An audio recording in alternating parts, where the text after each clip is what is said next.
Hello, my name's Ben, And my name's Josh. and welcome back to FPL Graduates, and welcome back to another team reveal video where today we're going to be going into our teams ahead of this game week. It's going to be a very exciting one because I'm hitting the wild card for game week 16. Josh is maybe got a couple of tough transfers to potentially make in his team, a couple of issues as well to sort out. Without further ado, let's get into it. Okay, then, so yeah, getting into my team for now, we're ranked at 1.8 million, which doesn't sound great, but it's actually quite a good achievement so far. We've sort of halved the rank over the last 2 game weeks, which is good to see. Some decent transfers being made, but this week comes at a sort of a bad time, I'd say. A lot of defensive injuries. Obviously, I took out Mo Salah last week for Bukayo Saka with the news, just to try and preempt that Saka would do something. So when he got that goal ruled out in the last minute, I was not very happy. Obviously the mission this week is to get Salah back in the team. But as you'll see from the defence, we need some changes. So yeah, getting into goal, we've got David Raya. I think for me at the moment, he's okay. Obviously, he's going to get the 6 points for the Arsenal clean sheet, but the saves are definitely not there as they were at the start of the season. If I'm being honest, he's probably my fourth favourite Arsenal defender at the moment. If I could sort of wildcard and re-choose that defence, I'd probably go elsewhere. Probably someone like Alisson, where the sort of the save points are slightly better and the defence is also obviously just as good. In the defence at the moment is Jacob Greaves, Wolves away. He wasn't in the matchday squad last game week, but that's not really because he's not fit. It's just because McKenna doesn't contain centre-backs in his matchday squad, which when they're 1-0 up in the 88th minute and then go on to lose 2-1, you can sort of understand why they're in the position that they are. But yeah, I'm just hoping basically and praying that Jacob Greaves does start against Wolves this week, just because the backup that I have for him at the moment is Mykolenko away at Arsenal. Obviously, Rico Lewis has got suspended, which is really frustrating because I was genuinely going to play him at home to United this weekend. I know obviously City have been poor defensively, but they tend to always beat United as a United fan. So yeah, Ait-Nouri there, Ipswich at home. A lot of managers I think are selling him. I think I'm glad he got that assist finally against West Ham. It was much needed after waiting for so many blanks. I think if you do own him, you've got to give him the next two, Ipswich at home and Leicester away, and then look to ship him on. But for me, I'd be holding him for now, obviously, especially considering my defence is in absolute tatters. And then the idea is to bring in Levi Colwill as part of a 3 transfer move for a -4 in total. He's coming in for Diogo Dalot. And obviously Chelsea's long-term fixtures are really safe. He's safe in terms of minutes. I just need a bit of safety back there, basically. So I can rely on someone for a few game weeks to start in that defence. So yeah, what's the thoughts on the defence, Ben? And then obviously that proposed defensive transfer. Yeah, I think the defensive transfer first of all is a sensible one.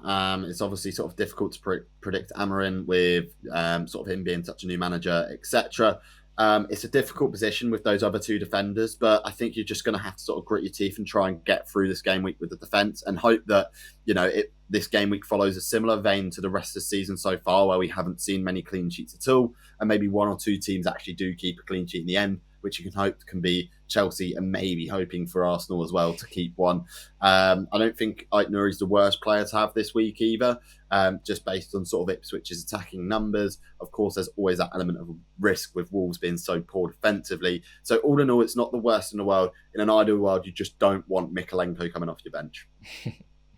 Yeah, so we'll be moving on to the midfield where it does look a lot better than that real bad defence. We've got Cole Palmer at the moment. Obviously, captained him last week with Salah missing out due to postponement. Massive haul. Probably quite lucky, to be honest, to come away with that. Obviously, you got the 2 penalties and the assist, but that is what you pay the premium money for. He's never missed a penalty in the Premier League so far, and touch wood, that long continues. Brentford at home this week, for me, is a much better fixture than Fulham at home. So I will more than likely, almost like 90% likely, to be captaining him over Mo Salah this week as it stands. Bruno Fernandes up next. I want to keep him a little bit longer term. United have some up and down fixtures. One thing that you can count on is him starting. Amarim has yet to bench him in the Premier League so far. He has taken him off a couple of times early, like we saw against Forest, but for me, I think that was more tactical rather than anything else. So yeah, Fernandes stays for me. City away, I expect him to play in that 10 role again. I don't know what's better for him, whether him playing in that 6 role or the 10 role. I think he's sort of just as good FPL asset wise in either role. I don't think it really makes too much of a difference. So yeah, it'll be interesting to see. I think City away as well defensively. They shipped 2 goals to Juventus in midweek. And obviously defensively so far this season has been really poor. Their expected goals conceded over the last 8 game weeks is bottom 5 in the league. So yeah, not a great defence there. Saka, obviously I brought him in last week, got Everton at home this week. Probably brought him in when only one of the weeks that he's ever blanked. But yeah, hopefully he can get back to returning ways after a brace in midweek for the Champions League. And then obviously priority number 1 was to bring in Mo Salah. I took Salah out because I was only going to lose, I think it's 0.2 million on him because I obviously brought him in quite late, hence my rank this season. I took the risk, brought in Saka. Obviously didn't pay off, but obviously it's going to be mission to get Salah back in. So just a sensible move of bringing Semenyo out and then Salah in for this game week. What's the thoughts on the midfield, Ben? Yeah, it's much stronger midfield than the defence. Obviously, with Bruno, it's an interesting one because it's almost like the highlighted sort of not like sort of tough spot to be in or sort of weaker asset than the rest of them, but you certainly can't expect as many points as Palmer, Salah and Saka, who are all at home with really favourable fixtures. Of course, the captaincy debate is going to be the key here this week. I agree with who you've got it on at the moment. Let's see how it plays out this week because I think it's going to be quite tight between Palmer and Salah. Okay, then, so we're going to move on to the front 3. We'll start off with the potential new man in the squad. Obviously, these transfers that I've proposed, and I haven't actually made them yet, but I'm 95% sure that I'll be making the 3 transfers for these 3 players. It's Chris Wood. Villa at home this week. We spoke about Chris Wood quite sort of intensely on our transfer targets video yesterday, so if you haven't checked that out, make sure you do. Just really consistent player who's going to tick along nicely. I'm not going to have to worry about too much. More than happy to have him. Obviously on the penalty duties as well, which, to be honest, I value quite highly this season. We just seem to be getting an uptick in penalties compared to previous years. And as you can see in my squad, I've got, in that attacking quartet, I've got 7 penalty takers there. So yeah, you can see how important I think it is in my team. Alexander Isak, obviously up next with Leicester at home this week. Hoping for a haul. I've seen a few people question whether they should captain him this week. Not for me, with the likes of Palmer and Salah having such good games. You know, they're premium for a reason. And I try and avoid captaining forwards just because obviously the extra points for goals, clean sheets, etc. But Isak on his own, really nice option and a fantastic forward option this week. Same with João Pedro. I know obviously he's had 1 assist in his last 3. I'd still play him every week though. The value that you get for 5.5 million is ludicrous, and potential penalties on there as well. I'm more than happy to start him this week with Crystal Palace at home. It does obviously mean I'm benching Morgan Rogers for this week, which I'm not too fond about, but he's not really got those consistency in his returns at the moment. It seems to be whenever you bench him, he tends to return. So hopefully he doesn't do that this week. What's the thoughts on the forward line, Ben? Yeah, I really like the forward line, of course. Chris Wood sort of you're banking against sort of the highly owned Cunha and sort of Nicholas Jackson, which I don't mind at all because Wood has been so consistent. So he may sort of tick along with more goals sort of over a period of weeks, but he may not get as many points in an individual game week as some of those guys. So I think the safe option there, definitely Chris Wood, especially with your budget constraints there, with bringing Salah in. But yeah, really like the team overall. I think it's sort of really strong. Obviously, the defence is a little bit of a problem area, but you've worked it well, where I think -4 is probably a necessity to sort of be able to facilitate Salah coming back in. So I don't mind the transfer moves either. Okay, so we're off the back of a bit of a better game week than previous game weeks. 380k now in the world, trying to recover that rank from being inside the top 100k for sort of pretty much whole season so far. So a bit unfortunate to fall out of that, but hit the wild card, and this is how it looked at the moment. In goal, we've got David Raya. I do think in terms of like doubling up on the Arsenal defence, maybe he is a decent option just because he's that little bit cheaper than sort of the other defenders that Arsenal do have, albeit I think it's a slight risk with the attacking threat that some of these defenders have, particularly at set pieces.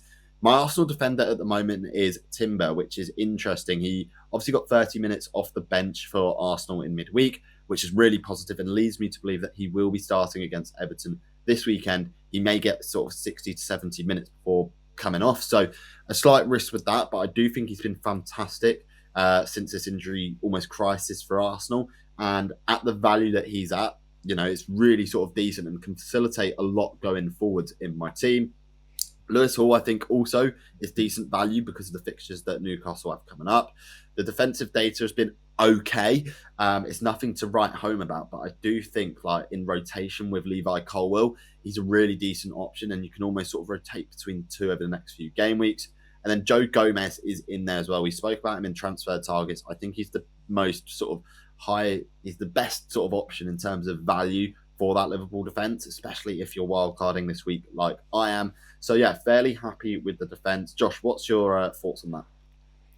Yeah, I think it's really solid overall. Agree with Timber. I think seeing those minutes midweek would make me happy as an owner to start him this week. Like you say, I think 60 minutes is probably something that you'll see. Hopefully not before the 60th minute, that's for sure. Yeah, Lewis Hall as well, a nice option.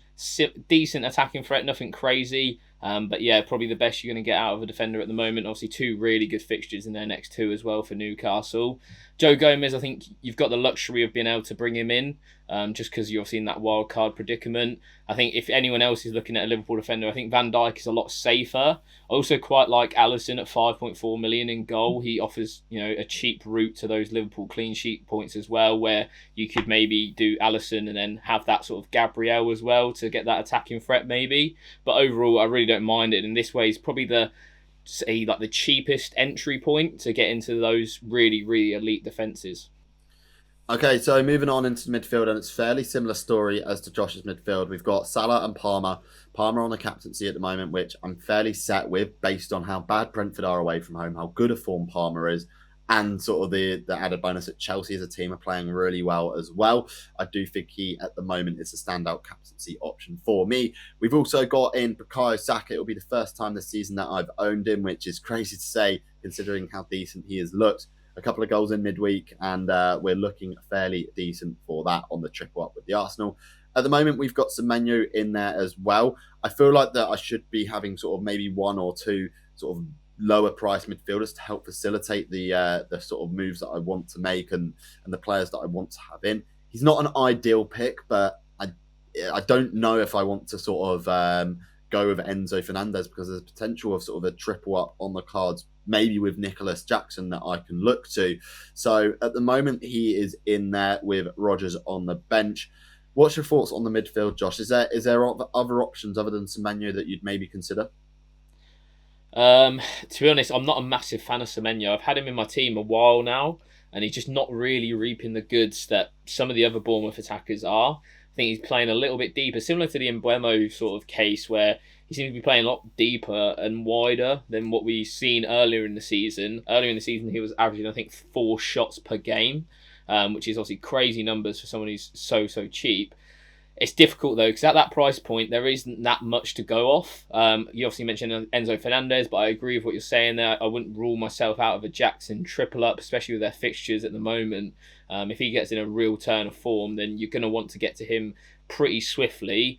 So yeah, it's a tough one. That's why in my scenario, I've got Bruno Fernandes. There's probably too much money tied up in him. I just think that whole mid-price midfielder category, there's just not a lot to choose from. So you just got to have to go with something and sort of just wish for the best, really. Okay, and moving on into the strike force and the bench, of course, we've got Alexander Isak up top there, who I'm fairly confident that I'm going to be owning going into this game week because going without him, I think, is a real big risk. João Pedro in there as well as the value player. I think he's going to be really good value going forwards. Of course, a little frustrating for owners so far since bringing him in, but I do think there's the potential that he can reap the rewards at any given moment. So there's that whole potential at any time. At the moment, I've got Cunha as the final striker in my team.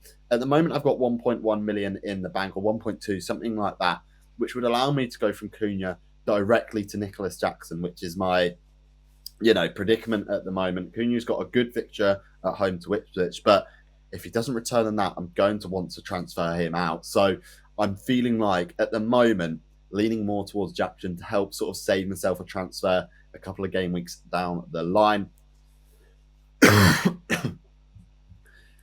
And then on the bench, we've got 3.9 million Virginia from Everton, Rodgers, Colwill, and Harwood-Bellis. So fairly sort of strong in terms of the full team. Josh, what's the overall thoughts on the team and the conundrum between Cunha and Jackson?